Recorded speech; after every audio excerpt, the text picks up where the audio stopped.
Hello everyone, welcome to my channel. Today video I will try to explain how we can reset our Eclipse default setting. Let's start.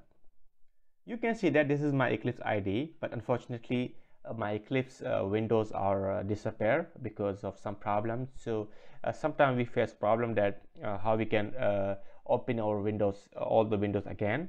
So it's so easy. So just click on window and click on perspective and click on reset perspective and reset perspective.